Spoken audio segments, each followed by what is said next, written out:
Hello, it's Phillip Taylor from Richmond Green Chambers in London speaking this morning on a book by Edward Elgar Publishing Limited, which is a family firm publishing books on academic importance in the areas of law and economics. And certainly they're of a high standard, these books, and extremely important to the academic community. The book I'm looking at this morning is by Ryo Shimanami, if I have pronounced the name correctly. It's this book here, The Future of the Patent System, and it's an interesting book. It's prepared and edited with the assistance of the Institute of Intellectual Property, which gives you an idea of what they're looking at. That's the back of the book there. We've written a detailed review, my wife and I, which you can read online. That's the index at the back. I'm showing you the book to give you an idea. You've got referencing material, which is actually at the back. Again, they're following more of an American style. What you've got is you do have subheadings. There are no paragraph numbering points, so you will find the referencing material in the chapters at the back. Let me show you the details. There are two parts. You can see the two parts mentioned there. And then what you've... sorry, there are three parts. I do apologise. There's actually a third part. Then you've got the contributors listed, because there are quite a large number. Nearly all of them are based in Japan, or certainly come from that part of the world. There's the foreword, which is always worth reading. And that's actually... the actual...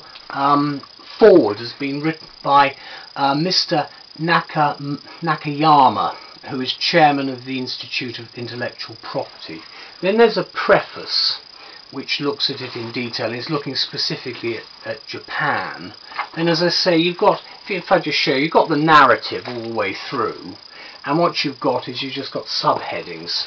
And again, the detail, that gives you an idea of the detail, which is actually contained at the back of each chapter. And as it says on the back here, scholars and practitioners from Japan, the US, Europe, India, Brazil and China give detailed analysis of the current and likely future problems of their respective systems. Now, what we say here is the book brings together the work of 16 learned contributors, all experts in the various manifestations of IP law worldwide. And obviously they're looking at the analytics of it all for future trends and possibilities, and that's really what we've highlighted in the written review.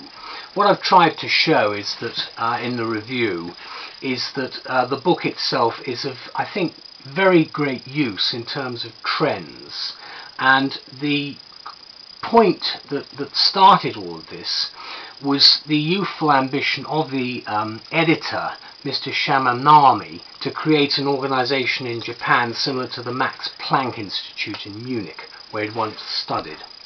So let me conclude. In a rapidly changing world where business has gone global and where commercial boundaries are becoming increasingly blurred, the eventual evolution of a worldwide patent system seems like a practical possibility.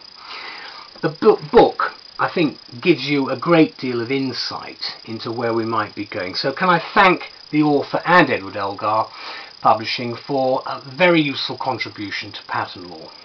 Bye-bye.